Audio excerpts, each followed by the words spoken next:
Have you ever stayed up at night, worked on your weekends, or during your breaks only to never officially get caught up?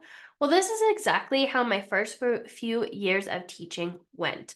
You see, I tried so hard to get ahead during my breaks during my first year of teaching that I would fill my to do list with all my tasks only to never get caught up, let alone ahead. Today, I'm sharing with you 5 mistakes I made trying to tackle my teacher to do list to get ahead. These 5 mistakes not only made it impossible to get ahead, but it also got in the way of me catching up. So, with that being said, let's dive in.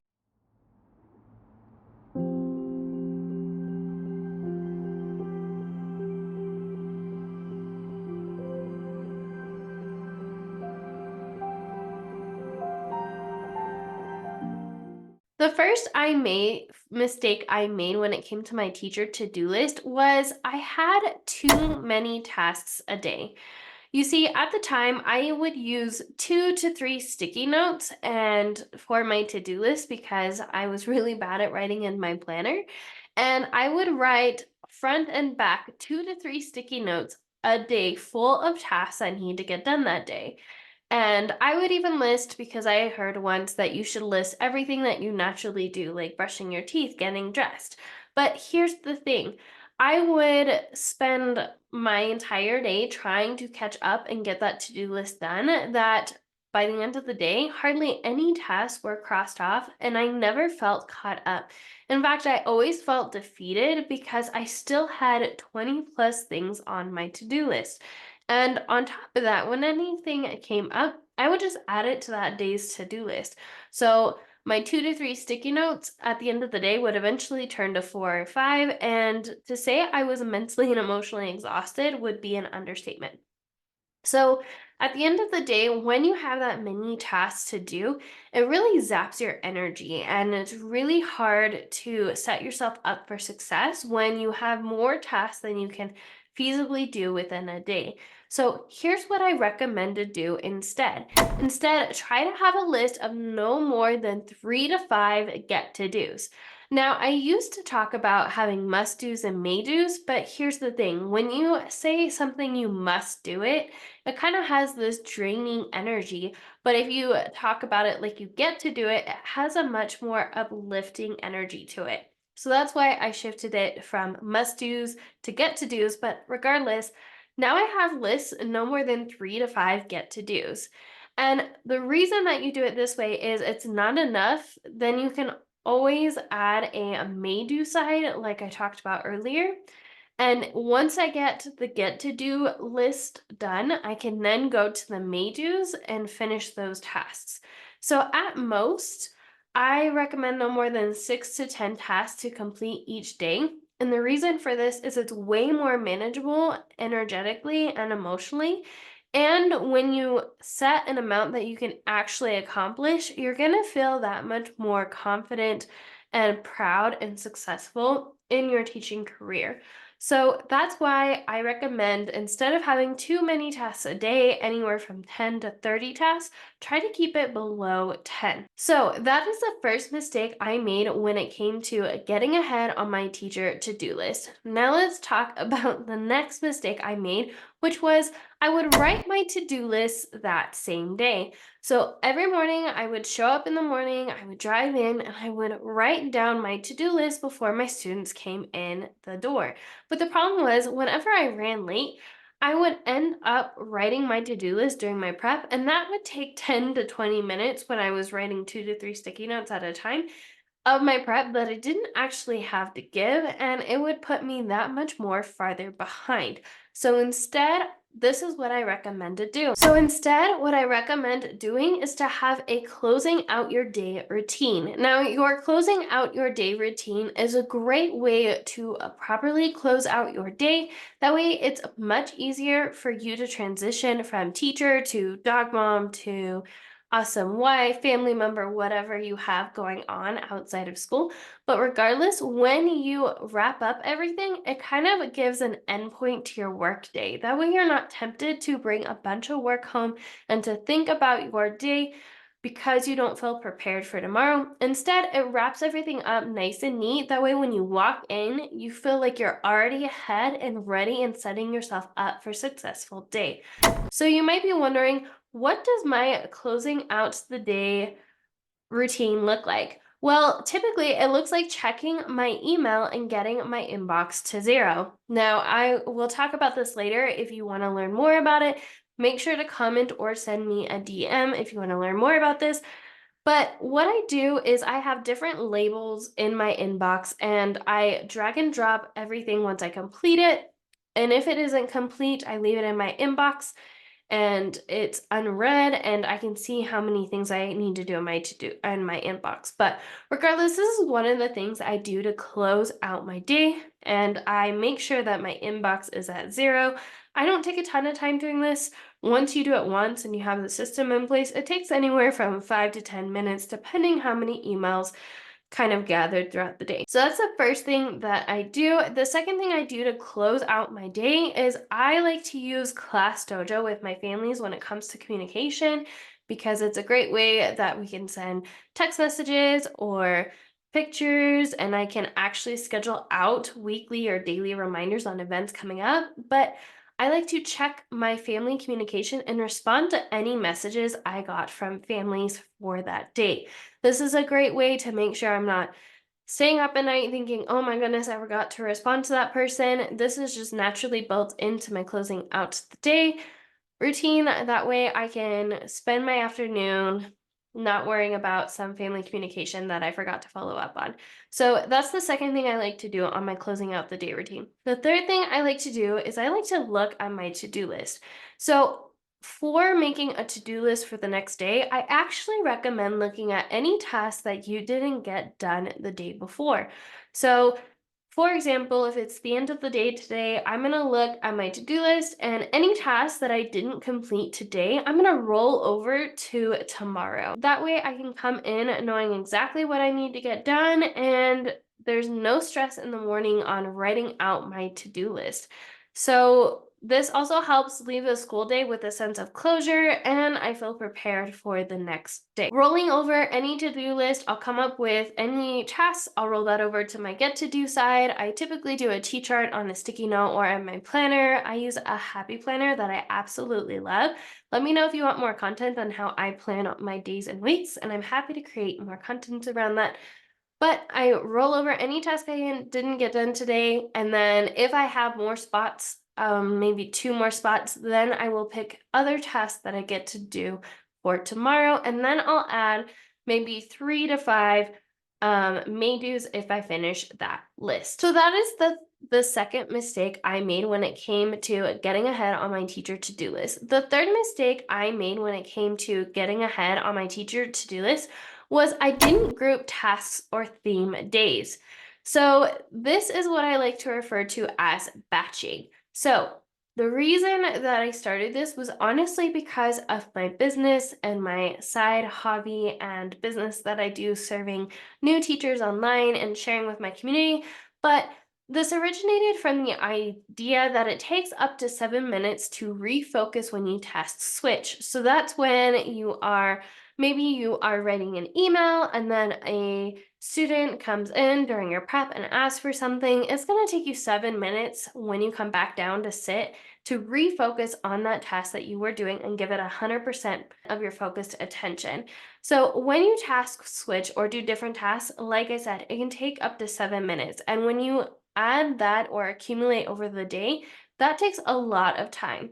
That's why the first mistake I mentioned, when I filled my to-do list of 20 to 30 different things that weren't related to each other, it was draining energetically, and it felt really hard to get caught up, and it was hard to make way and make progress on that to-do list. However, like for example, let's say you have a get to-do list of 5 items, 5 unrelated tasks. It can take you, so let's say you have responding to that family email, lesson planning for next week, printing out your materials for tomorrow, getting sub plans ready for next week, and reaching out to the principal about something that you need to talk to them for. So each of those things are extremely different. Therefore, it's going to take you 5 or 7 minutes at least up to between tasks to refocus on what you're doing. That puts you at 35 to 40 minutes just to focus on what you're doing. And as teachers, I know we don't have a lot of time. So that could be in an entire prep just focusing in between tasks. So that's why I recommend doing this instead. Instead, I recommend grouping like minded tasks or theming your days. Now, a good way to think of this is to think of Henry Ford and the assembly line. What Henry Ford found was if you have someone or something like a machine doing the same thing over and over again, they become more proficient and you save time doing it. Well, that's the same when it comes to grouping like-minded tasks or theming your days. It eliminates the amount of energy that's required to complete during the day when you are switching from different tasks throughout the day. So this is what this looks like in my schedule. Feel free to use this. And if you do, I would love if you could send me a DM to let me know that you used my schedule and how it worked for you.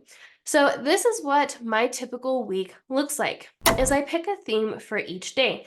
So for example, Monday I do lesson planning day. I do all of the tasks required to lesson plan for the upcoming week or possibly the upcoming weeks. When I first started, I only did a week at a time. So on Monday, I was planning for the next week. After I became faster at that, then I started to do 2 weeks and 3 weeks and 4 weeks. And this has been the secret to how I had more time after school. I was no longer taking work home. I was 4 weeks out in my planning and prepping, and I was able to start a business and help teachers online like yourself. So that would be my Mondays is my lesson planning days. On my prep, whenever I have time to work without the students, it's lesson planning. On Tuesday, that's my prepping day. So all of the printing and cutting materials for lessons and centers that I need to do for that next week that I planned the day before, I'm prepping that today. So like I said, that can look like taking the lesson plan from yesterday on Monday and going to the printer and printing out all the materials I'm going to need for the next week. It could look like putting all of the papers and the clear sleeves for centers in the primary grades. Whatever I need to prep for the upcoming week, I'm doing on that day. So that's what my Tuesday looks like. On Wednesday, it's all about communication for me. So all the tasks that required me to communicate with families, colleagues, students, admin, this is the day that I designate as my communication day. So for me, this looks like I have a weekly newsletter that I send out to my families to let them know what's coming up. So I'll get that ready. You might have a student calendar. Maybe you have some PD that came up requirements for that week and you want to get it done. I would do it during this day. Maybe you need to communicate with admin or your PTO or something like that. This is the day that I do that. Or maybe you want to communicate with your team members once a week. This would be the day that I check in with my teammates to make sure we're all on the same page as far as planning goes and if I need to adjust anything for the upcoming week. So that's what my Wednesdays look like. Thursdays are my grading and data days. So all of the tasks that are required to grade and enter grades or data into the computer, I do on Thursdays. So I actually grade all work weekly. So if my students have participation grades, I pull their work out of the milk crate, give them, grade it, send it home, or I'll send it home tomorrow on Friday. And then any of the assessments we did or things that need a more in-depth glance, I will pull them back to my teacher table and I will start grading all of those at once and inputting them in. Any of my intervention or stat data, I will enter into this day as well. So that's what my Thursdays look like. And then finally, Fridays. Fridays are my catch up Helena days. So this is where anything that I didn't get done rolls over into my Friday because as a teacher, I'm sure you can relate. Sometimes an assembly is happening on your prep, there's no specials. Maybe you're required to go cover a different class. Having one extra day built into my week that I can catch up, make sure that no matter what, I'm not that far behind because I've built in a day of the week where I can catch up. And if I'm caught up, I can tackle any passion projects or some extra projects that weren't necessarily CRAs or classroom running activities like changing out my bulletin board, or maybe I want to do a fun art project. I can prep that. Maybe I want to do something fun and exciting that I haven't tried. Maybe I want to prep a new center that I found online and I haven't figured out a way to do that. Maybe I want to do a fun activity during small groups. Either way, Friday is kind of my catch up day, self care day, whatever it needs to be day. And I absolutely love my Fridays. And by the end of the week, my energy is kind of not there, anyways. So, mapping out and batching out and theming your days based on where your energy is going to be is also a really good tip I recommend doing. So, this is the exact formula I use, and it has helped me not only get caught up, but like I said, ahead. This is the secret that got me 4 weeks ahead on prepping and planning every month, and gave me the free time to no longer take work home on the weekends and to spend my time with my business and creating content for you. So eventually you get so quick that you can do more than 1 week at a time. I recommend just starting off with 1 week, but then you can start adding more weeks the faster you get. So I highly recommend trying this out. And if you do, send me a DM because I want to hear how it worked for you. So that is the third mistake I made when it came to getting ahead on my teacher to-do list was I didn't group tasks or theme days. Instead, I just had a sporadic list that was really zapping my energy. And instead, now I batch and I feel good energetically. In fact, I feel ahead and I feel like teaching is fun, and I have that space to be creative with it, which is my goal for anyone on this community. So that's the third mistake I made. The fourth mistake I made when it came to getting ahead on my teacher to-do list was I didn't prioritize tasks. Again, this is the get to dos versus the may dos. So in order to talk about this topic, I want to tell you about a theory that the amazing author Stephen Covey came up with. He came up with the book 7 Habits of Highly Effective People or Successful People. I highly recommend you check out that book. But inside of this book, he mentions the rock method. And I'm curious if you've ever heard of it. But how this works is you have a cup or a jar, and Stephen Covey fills the clear glass jar with water, and then he asks if the cup is full. You'll say yes. So then he puts sand in it. Is it full? Yes. And then eventually what happens is you just have an overflowing gunky mess where not everything fits because you added it in this way. However, Stephen Covey found instead, if you fill up the jar with the big rocks first, and then the pebbles, and then the sand, and then the water, it is able to hold more and able to fit everything in.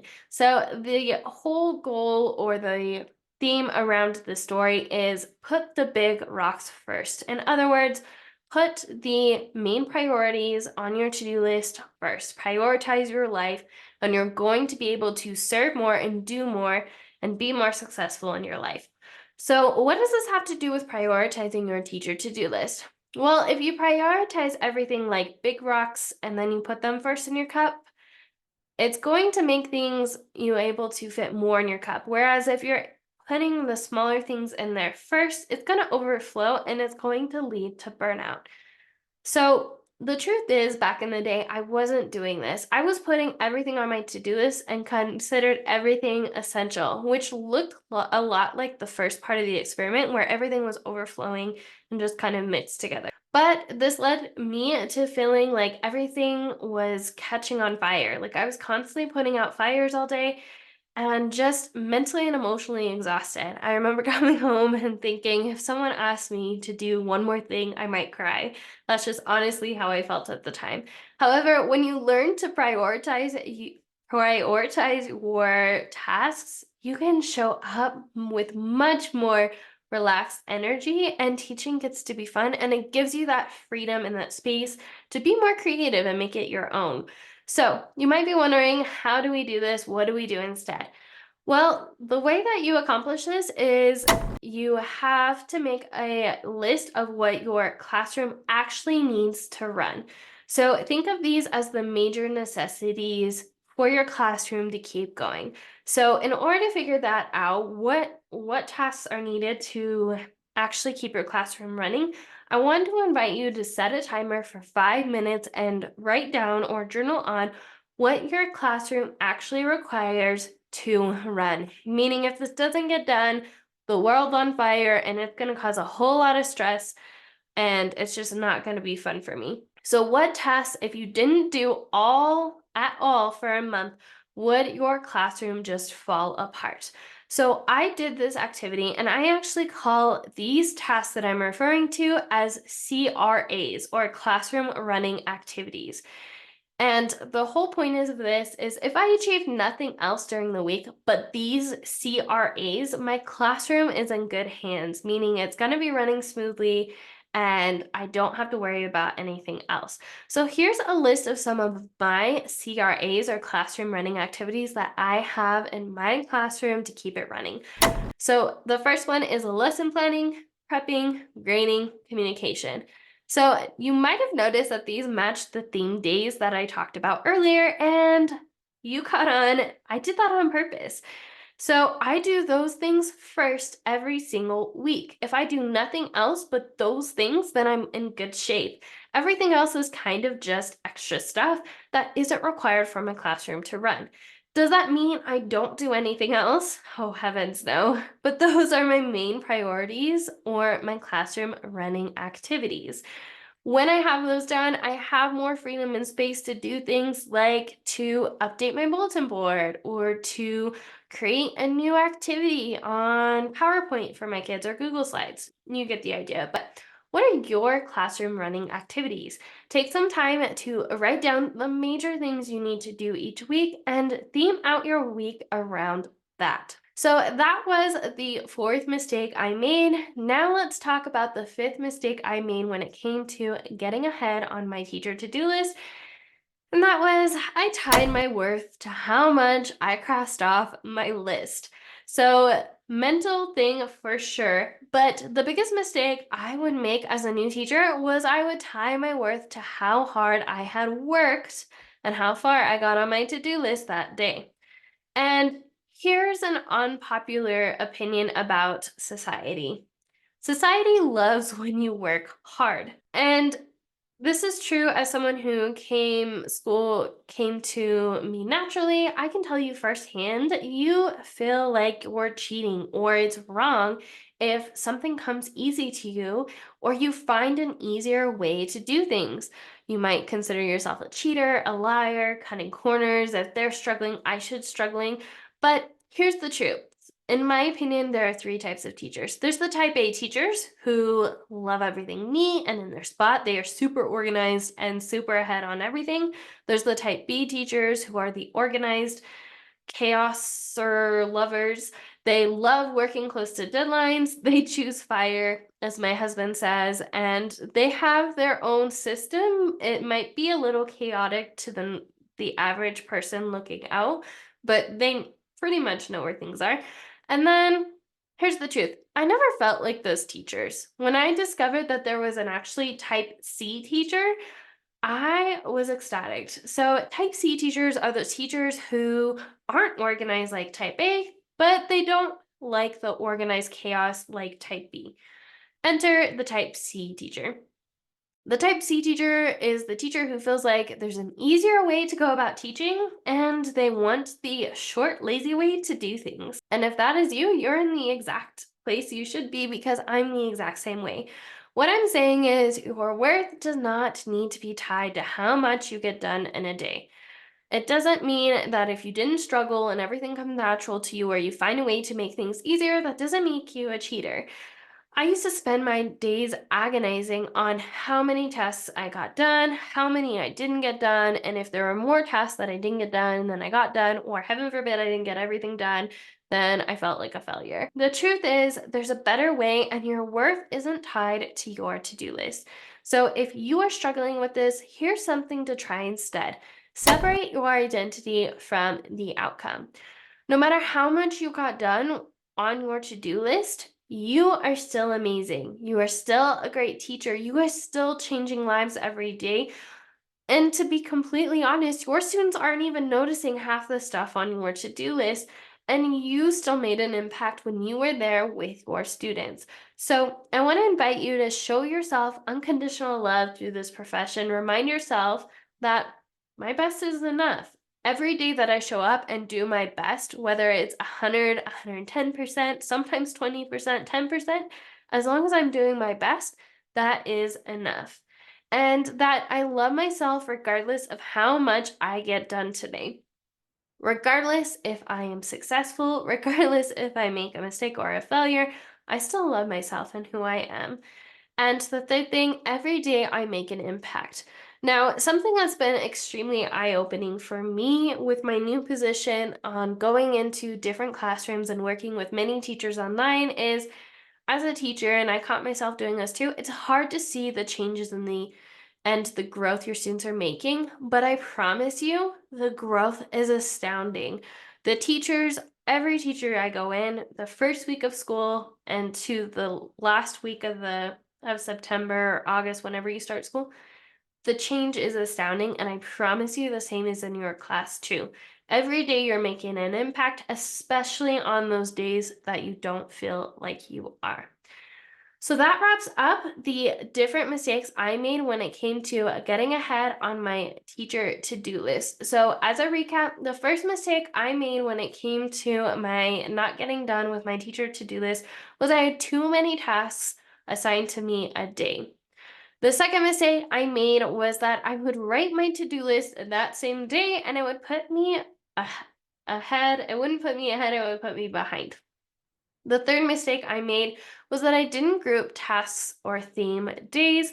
I just sporadically put stuff on my to-do list and it felt extremely draining energetically. And the fourth mistake I made was that I didn't prioritize tasks versus my get to dos and my may dos. Everything was a high priority for me and it was a hot mess. The fifth mistake I made was I tied my worth to how much I crossed off. So that wraps up the mistakes I made when it came to trying to get ahead on my teacher to-do list. I hope you found this helpful. If you did, I would love if you can share a picture or a screenshot of you listening in and joining me. And if you want to dive deeper, I have a couple of next steps for you. The first one is the Maximize Your Prep freebie. This shares in depth everything I talked about here and more on how to start getting ahead on your prep. The second thing I want to invite you to come join us inside the Present Teacher Circle. This is a community of first and new teachers who are learning all the time-saving systems to save time in the classroom and do things, especially my Type C teachers, in a way that feels energetically inspiring and motivating and gives you that freedom and capacity to show up and be that teacher deep down you know you are capable of being. So if you want to join us inside, I will make sure to put a link in the description down below. What are your classroom running activities? Send me a DM and I would love to chat to hear about what you're doing in your classroom to keep it going. And remember, CRAs are the things that keep your classroom running for an entire month. If you didn't do them, your classroom would fall apart. As always, remember, we are stronger together, and I will see you in the next one, teacher bestie. Bye.